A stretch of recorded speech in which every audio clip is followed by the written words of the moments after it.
What's up people, this is DeepTalk and welcome to my channel DeepTalk, where we do movie reviews, reactions, trivia and give you updates about some of the upcoming and latest releases.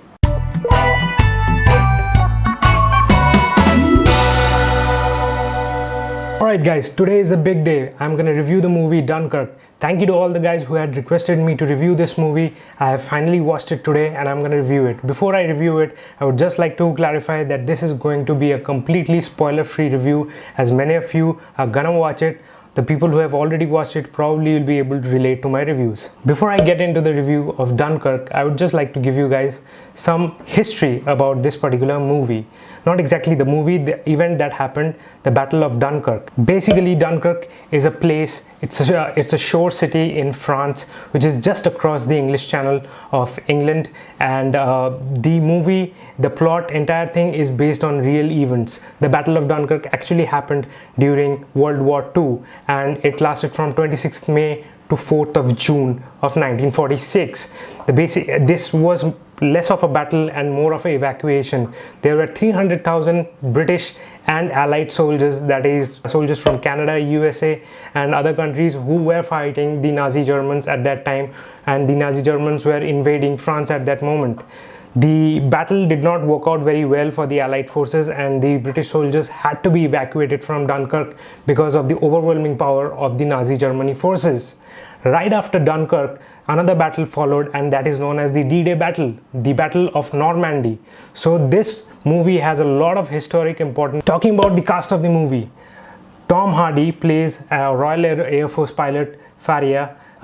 Mark Rylance is Mr. Dawson. Basically, he's a civilian who goes out to rescue the soldiers in the Dunkirk shore. Then there is Cillian Murphy. Brilliant acting by Cillian Murphy. He's basically playing a character of a distressed soldier who gets rescued. And then there is Sir Kenneth Branagh. Sir Kenneth Branagh is an extremely talented actor. That's why he's a Sir. He has been knighted by the Queen of England. And the moment he has been seen in the movies is absolutely brilliant. Then there is Barry Keoghan, who plays the character of George. Then there is James D'Arcy, who is the Colonel. Again, James D'Arcy is a very talented actor. I have seen a lot of movies. I am a big fan of English actors and English movies. James D'Arcy is super awesome in the movie. The moment he has been shown in frames, he is so bloody intense in this movie, and I loved him for that. Then there is Aneurin Barnard, who played the character of Gibson. Then there is Harry Styles. For the people who don't know who Harry Styles is, he is one of the leads from the band, boy band One Direction. He plays the character of Alex in the movie. Then there is Jack Lowden, who plays another Royal Air Force pilot, that is Collins, who has been shown alongside with Tom Hardy. And then there is Tom Glynn-Carney, who plays Peter, Mr. Dawson's son. And then there is Fionn Whitehead, who plays the character of Tommy. Fionn Whitehead is the first person in the cast to appear in the movie, and he has maintained his presence throughout the movie. And it is so amazing to see a debut actor like him, who has been previously in TV series, but this is his first film debut under Christopher Nolan, and he has done a fantastic job in this movie. Talking about the writer and director of this movie, the legendary Christopher Nolan, he has done a superb job in this movie. The best thing about Christopher Nolan that I like is his idea of putting frames. It is so subtle, it is so simple. There is no excess dramatization, or there is no excess technique that he uses, but he portrays things so simply. Basically, the movie is divided into three plots. One is the mole. That is basically, the mole is basically the pier or the harbor that the Allied forces are using in order to evacuate the Allied forces or the soldiers. Then there is the air assault, and then there is the sea assault. So in the air assault, basically you get to see Farrier and Collins, that is Tom Hardy and his associate, who are engaging into a dogfight. Then in the mole, you basically get to see the guys who are trying trying to evacuate, and then there is Mark Rylance, who is dominating the scene where he is trying to rescue the soldiers. Just to give you a brief introduction about the movie, things are going south for the Allied forces on Dunkirk, and they are being overpowered by the Nazi Germans. So basically Winston Churchill has ordered for evacuation of 30,000 British soldiers so that the actual war, the war that will come to England, can be fought from England. These guys are basically in Dunkirk, which is in France, which is just across the English Channel. Now Winston Churchill wants to bring these guys back. There are around 300,000 men, but Churchill has only sanctioned battleships to bring back 30,000 men. What's going to happen with the other 270,000 men? There, basically, Churchill's government also commissions private boats in order to to be commissioned under the Royal Navy, and they can go ahead and rescue people, but this is completely voluntary. People who want to get into the battle zone and want to get the people out, they can do it. This was basically a movie about a distress situation and how this situation was brought under control by the Navy, by the Air Force, by the Army, and by the civilians. Everybody the air is dominated by the dogfight that happens between the German aircrafts and the British Spitfires. As it is mentioned in the movie, the greatest aircrafts ever built. Tom Hardy dominates the entire air sequence, and the dogfights are amazing. The VFX team has done a brilliant job. The camera angles and the cinematography is brilliant. At no point you'll be able to understand that this movie has been, the dogfight sequences are computer generated graphics and are not real visuals. The graphics is amazing, the cinematography is amazing. You do not understand at any camera angle that this is something that has been generated by a computer. It is so realistic, and the camera angles are classically Christopher Nolan. Every time the air sequence came, I got so excited in the theater and I wanted to see more and more dogfights. I'm a big fan of dogfights. Then comes the sequence of sea. The sea sequence has been dominated by Mark Rylance and his rescue mission, where he is trying to get to the Dunkirk shore in order to evacuate all the Allied forces.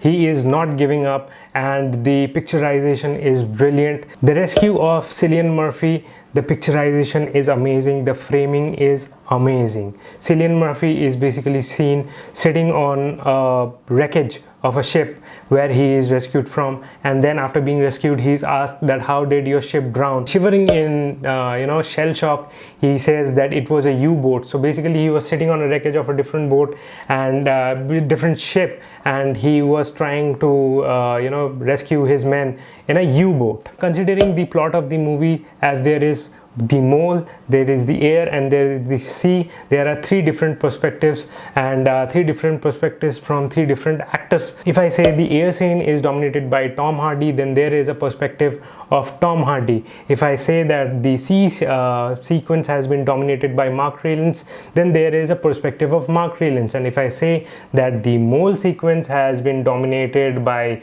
Fionn Whitehead, or for that matter Sir Kenneth Branagh, then there is a completely different perspective from their end. There is also an audio cameo of Michael Caine. There is a radio communication with the Royal Air Force. You'll get to understand once you watch the movie, once you concentrate on the air sequence. There is Michael Caine, who is on the radio, and his signature voice and his signature accent can be identified if you are an English movie and an English actor and a Michael Caine fan. The casting of the movie is brilliant, not just because there is Mark Rylance, and then there is Sir Kenneth Branagh, and then there is Tom Hardy, and then there is Cillian Murphy in the movie. The newcomers are also brilliantly casted in the movie.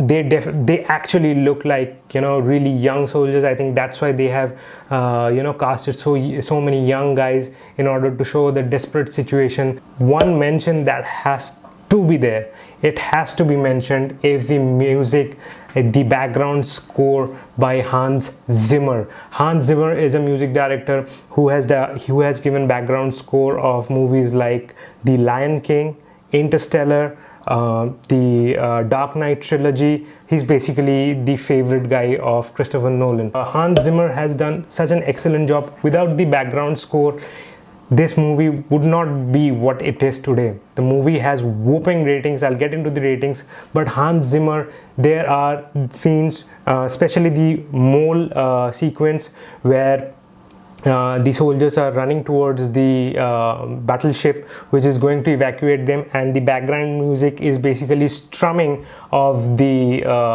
constant strumming of the violin, and it is so intense, you know.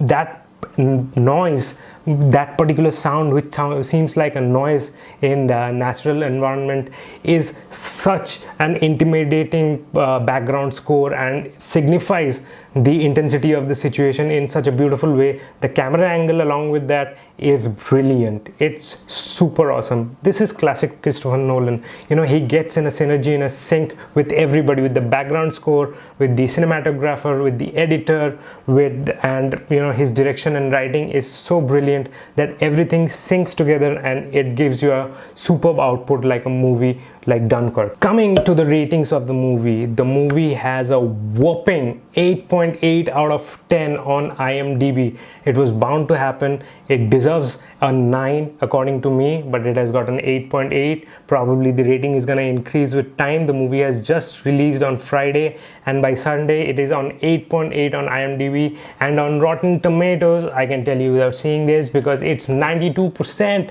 The movie is certified fresh on Rotten Tomatoes. Super happy with Rotten Tomatoes because finally they have given a super valid rating. This movie, according to me, should be at 95%, but I'm cool with 92%, and there are 84% audience score. That is also pretty awesome. I don't know why it is 84%.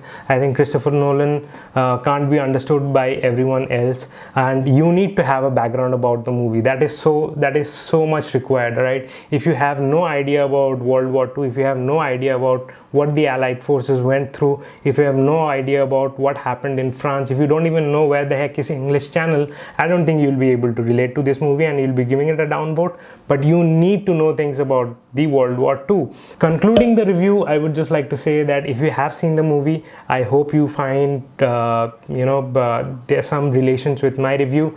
And if you haven't seen the movie, please do your research on Dunkirk and Battle of Normandy, the D-Day battle, and then go and watch the movie. And if you're a Christopher Nolan fan, you don't need a reason, you just need to go and watch the movie. Thank you so much, people, for watching my review video. I would like to give a big thumbs up to the people who requested me to review Dunkirk and motivated me to go to the theater and watch this brilliant movie. I'm a big Christopher Nolan fan. I would have watched it eventually, but you guys are the main reason I went today and watched this movie. You have motivated me. I would like you guys to give a thumbs up to this video, subscribe to my channel, comment down below, and share this video as much as possible. And also requests, keep sending those requests so that, you know, I can channel it, I can filter it, and I can start doing movie reviews. This was a highly anticipated movie for me, for you guys, and I hope you like the review video. And if you do like the review video, smash the subscribe button. If you have already smashed it, hit the like button. If you have already liked it, share the video. If you have already shared the video, then you're super awesome.